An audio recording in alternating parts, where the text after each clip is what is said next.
Morning everyone, hope you all are doing well.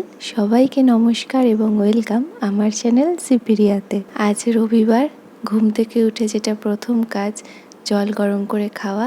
তার জন্য জলটা গরম বসিয়ে দিয়েছি, হয়ে গেছে। এবার গ্লাসে ঢেলে নিয়ে খাবো। গতকাল ছিল ইন্ডিয়ার ফাইনাল ম্যাচ, দুর্দান্ত ম্যাচ হয়েছিল। গ্লাসে জলটা নেওয়া হয়ে গেছে, ওই ঘরে যাই।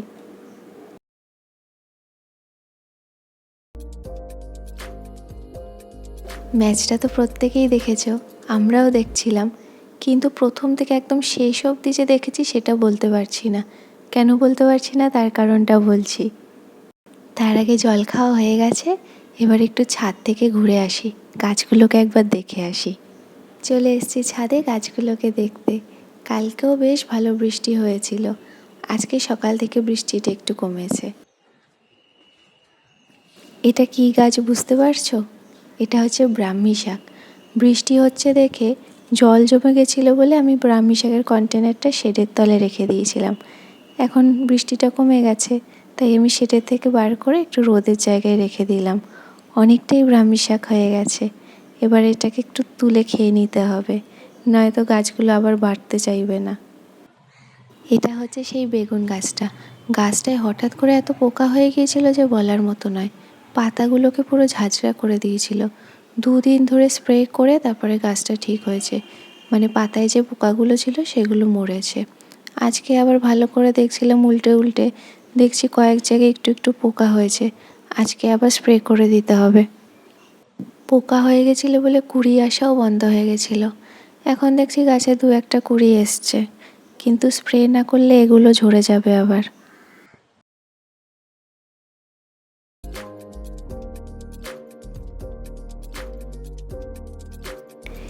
এই হচ্ছে আমাদের ছাদ বাগানের নতুন সদস্য। বৃষ্টির জল পেয়ে আরও ভালোভাবে লতাচ্ছে। 3খানা বীজ লাগিয়েছিলাম, 3টে চারাই হয়েছিল, কিন্তু এই একটা চারাই ঠিকঠাক ছিল। তারপরে বাবা ওটাকে রিপোর্টিং করেছে, এখন আস্তে আস্তে বেশ শাখা প্রশাখা বেরোচ্ছে। 2-3 দিন আগে হঠাৎ দেখি এই কুমড়ো গাছটার একদম পাশ দিয়ে আরেকটা ছোট্ট চারা গজিয়েছে। পরে শুনলাম মা নাকি বীজ লাগিয়ে দিয়েছিল, ওটার থেকে চারাটা গজিয়ে গেছে। কিন্তু একসাথে 2টো গাছ থাকলে চারা গাছটাও বড় হবে না, এই গাছটাও আর বাড়বে না। তো আমি ওই চারা গাছটা তুলে অন্য একটা টবে লাগিয়ে দিয়েছি। আর এটা হচ্ছে উচ্ছে গাছ, বেশ পাতা ভরে গেছে, উচ্ছেও হয়েছে। কালকে আমি কয়েকটা তুলে নিয়েছিলাম, আজকে ভাজা হবে। আর এই হচ্ছে সেই কুমড়ো গাছের চারাটা, যেটাকে এই টবটায় পুঁতে দিয়েছি। এটা আর একটু বড় হলে বাবা বলেছে রিপোর্টিং করে দেবে। এই টবটাকেও কালকে বেশ বৃষ্টি হচ্ছিল বলে একটু সাইডে সরিয়ে রেখেছিলাম, আজকে আবার রোদের দিকে দিয়ে দিলাম। আমাদের ছাদে বেশ অনেকগুলো বোগেনভেলিয়া গাছ আছে, এখন বেশ বোগেনভেলিয়া ফুলও হচ্ছে। এই সাদা বোগেনভেলিয়া ফুল, তারপরে এই গাছটায় বেশ একটা বোগেনভেলিয়া হয় যেটা কিছুটা অরেঞ্জ আর কিছুটা পিঙ্ক কালারের, বেশ ভালো লাগে দেখতে। অনেকটা হয়েছে গাছ ভরে।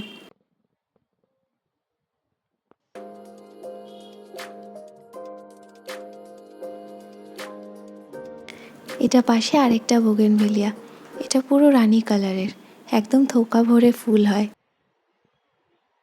ছাদের লঙ্কা গাছ, লঙ্কা আস্তে আস্তে হচ্ছে আবার গাছগুলোতে। এই গাছটাতে কয়েকটা লঙ্কা হয়েছে, আর একটু বড় হলে তুলবো।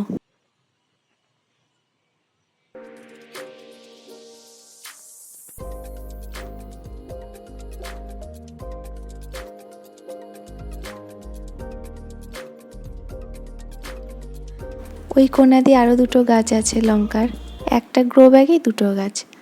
আর এই টবটার মধ্যে একটা কালো লঙ্কার গাছ আছে, এই গাছটাতেও ফুল আসছে, দেখি এবার লঙ্কা হয় নাকি।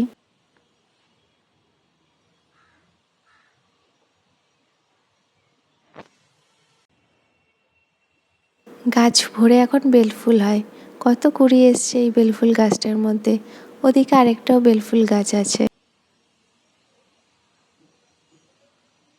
গাছ দেখা আমার হয়ে গেছে, এবার নিচে যাই। ঘরে এসে আমি এখানে চায়ের জল বসিয়েছি, মায়ের পুজো দেওয়া শেষ হয়েছে। মা বলল চায়ের জল বসিয়ে দে, আমি বসালাম, দুধ চা হবে, আমি আর মা দুজনে খাবো। বাবা বাজারে গেছে। চাটা হয়ে গেছে, এবার কাপে ঢেলে নেই দুজনের জন্য।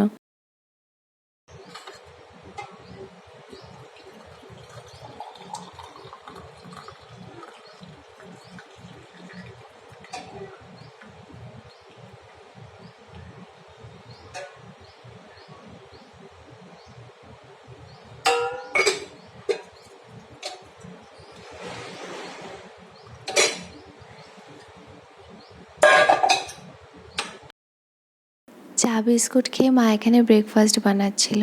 আজকের ব্রেকফাস্টটা মাই বানিয়েছে, আমার ভালো লাগছিল না।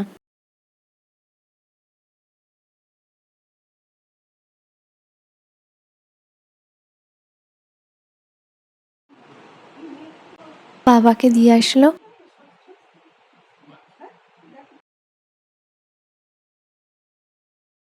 বাজার করে ফেরার সময় মুদির দোকানের এই কটা জিনিসও এনেছে। আমার সকালে খাওয়ার বিস্কুট, আমি সকালে ক্রিম ক্র্যাকারই খাই। বাড়িতে কাজ হচ্ছে বলে মিস্ত্রিদের জন্য বিস্কুট, আমরাও খাবো। আর মায়ের চা খাওয়ার জন্য এই চা।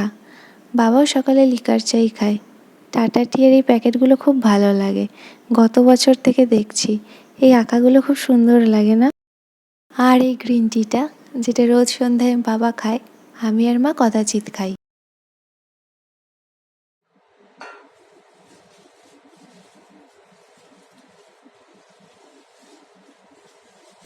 আজ বাজার থেকে বাবা ভেটকি মাছ নিয়ে এসেছিল।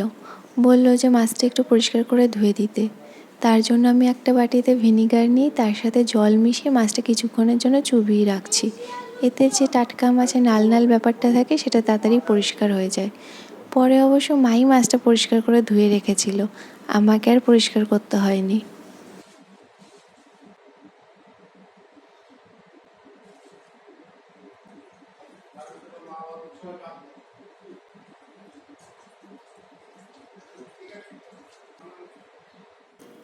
আজকে ঠিক করা হয়েছে লাঞ্চে সর্ষে দিয়ে ভেটকি হবে। তার জন্য একটা বাটিতে উষ্ণ গরম জলে 1 প্যাকেট সর্ষে আর কিছুটা লবণ ফার্স্টে ভিজিয়ে রাখা হয়েছে। আর এইখানে মা ভেটকি মাছ নিয়ে নিয়েছে আমাদের 3 জনের জন্য। সেটাকে লবণ আর হলুদ দিয়ে ভালো করে ম্যারিনেট করে 5 মিনিট রেখে দেবে।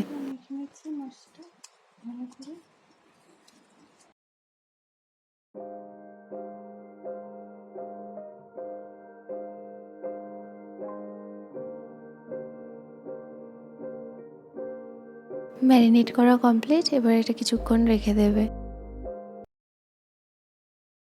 আর এই যে হচ্ছে আমাদের গাছের উচ্ছে, কালকে আমি 5-6টা পেয়েছিলাম, তুলে নিয়েছি। মাঝে অম্বুবাচী চলছিল, তার জন্য গাছে হাত দিইনি। অনেকগুলো এরকম পেকে শুকিয়ে গেছে, ফেলে দিতে হয়েছে। সব একসাথে নিয়ে আজকে একটু আলু দিয়ে ভাজা হবে। সর্ষে ভেটকি রান্নার প্রসেস শুরু হয়ে গেছে।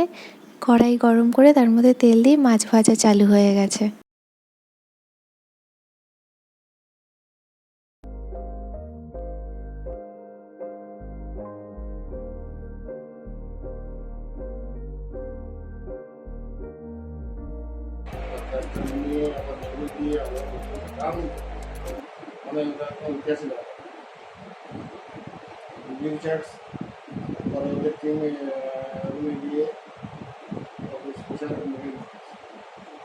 মেডেল নিয়েছে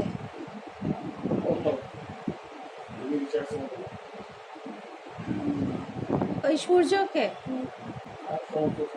তখন বললাম না পুরো ম্যাচটা শেষ অবধি আমাদের দেখা হয়নি, তার কারণ হচ্ছে আমি। কারণ যখন 25 না 26 রান বাকি ছিল, আমি বাবাকে বলেছিলাম চ্যানেল ঘুরিয়ে দিতে। আমি ভেবেছি যে সাউথ আফ্রিকার পাল্লা ভারী, সেজন্য খেলাটা আর দেখতে ইচ্ছে করছিল না। পরে যখন টিভি অফ করে দিয়েছি শুনছি বাজি ফাটছে। তারপর টিভি অন করে দেখি যে ভারত 7 রানে জিতে গেছে। বাবাকে ডেকে বলছিলাম যে ভারত জিতে গেছে। বাবা বলছিল যে আমি ভাবছিলাম কিছু একটা মিরাকেল হলেও হতে পারে, সেজন্যই বলছিল। এদিকে মাছ ভাজাটা পুরোপুরিভাবে হয়ে গেছে। তখন ওদিকে যে পেস্টটা তৈরি করে রেখেছিল তার মধ্যে এখন একটু হলুদ গুঁড়ো আর কয়েকটা কাঁচা লঙ্কা দিয়ে পেস্টটাই ভাজা মাছের মধ্যে ঢেলে দিল। এটা খুব ইজিলি তাড়াতাড়ি হয়েও যায়, কারণ ভেটকি মাছ ভাজতে খুব একটা টাইম লাগে না, আর সর্ষে দিয়ে খুব একটা ফোটাতেও নেই। এখন এই রান্নাটাকে ধিমে আঁচে 3 থেকে 4 মিনিট ঢাকা চাপা দিয়ে গ্যাসের ওপর রেখে দেবে। কালকে ভারতের জয়টা সত্যি অবিশ্বাস্য ছিল। দেখে তো খুবই আনন্দ হচ্ছিল যে ভারত জিতে গেছে, কিন্তু তার সাথে আফসোস হচ্ছিল যে লাস্ট কয়েকটা ওভার মিস করে গেলাম। সেজন্য বাবা বলছিল যে আমার কথা শুনে চ্যানেল ঘুরিয়ে দিয়েছে। তো বাবাকে বলছিলাম নেটে দেখে নিতে, পরে বাবা দেখে নিয়েছে। তাই জন্য বলছিল সূর্যা কুমারের ক্যাচের কথাটা, যে ও দুর্দান্ত ক্যাচ নিয়েছে। ভিপ রিচার্ডস ওকে আবার মেডেলও দিয়েছে আলাদা, সেটা বলছিল।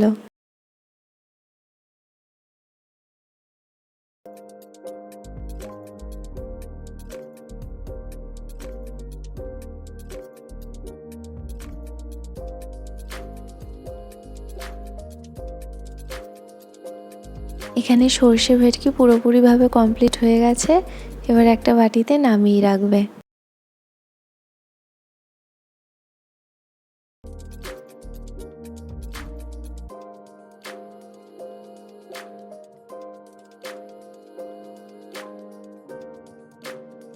আমি এখানে লেবু নিয়ে বসেছি, লেবুটা খেয়ে স্নানে যাব।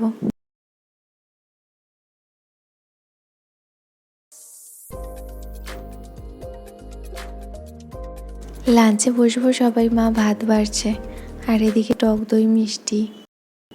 এটা হচ্ছে আমার প্লেট, সাজিয়ে নিয়েছি উচ্ছে আলু ভাজা, সাথে একটা কাঁচা লঙ্কা, সাদা ভাত, সর্ষে ভেটকি আর সাথে শসা। এবার তাহলে খাওয়া শুরু করা যাক। ওদিকে দই মিষ্টি আছে। আজকে তাহলে ব্লগটা এত অবধি রাখছি।